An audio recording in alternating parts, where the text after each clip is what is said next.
George learns to be a good boy, like Alexander.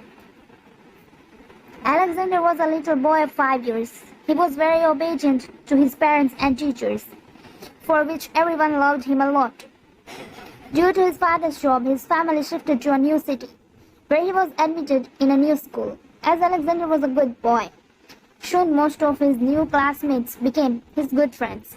The teachers also praised his new boy because of his intelligence and nice behavior to all. But there was one boy in the class who didn't like Alexander at all. His name was George and he was a very naughty boy, for which no one liked him at all.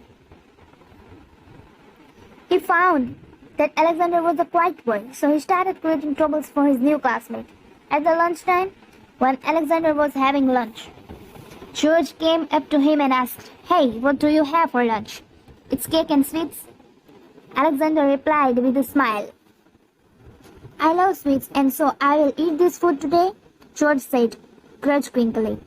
He snatched the lunchbox from Alexander. The other boys sitting around were furious, but no one dared to protect due to fears of being bullied by George and his little gang.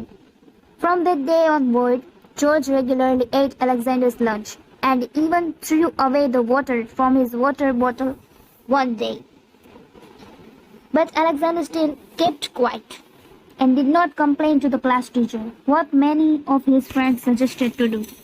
George never did his homework and always forced the good boys of the class, including Alexander, to write it down on his copy for him. When Alexander's parents learned about all these bullies of George, they wanted to come to the school and complain about this naughty boy. But Alexander stopped them and said, "Mom, Dad, please do not worry. Everything will be all right. After all, George is also a kid like me." The days went by and the time came for the annual sports at the school. Alexander was also good at sports and he participated in a number of events. George also participated in the sack race, though he could not run very fast due to his fat body.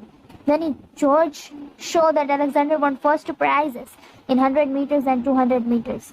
He felt very jealous and decided that he would not let it happen in the sack race too. As planned, George tried to push and topple Alexander while running on the tracks of sack race, but he lost his own balance and fell down. His leg was badly injured and could not even stand up himself. But as he was so unpopular among his friends, even his own best friends did not turn up to help him. Alexander at first did not see what was happened and went ahead running for winning the sack race. But when he turned back to see that George was struggling to get up, he abandoned the race and turned back to help him. The little boy had to put great efforts to pull George up, as he was much larger in size. Alexander also took him to the school doctor, who tended George's sprained his injured ankle. "You lost this sack race only because of me," said George, after coming out of doctor's room. "My mom tells that helping a friend is more important than winning a race," answered Alexander. George was very touched at this reply and promised never to bully him again. He also decided in his mind that he would try to be good like Alexander. After that day, Alexander and George became best buddies. This shows that act of kindness can change everyone to a good person.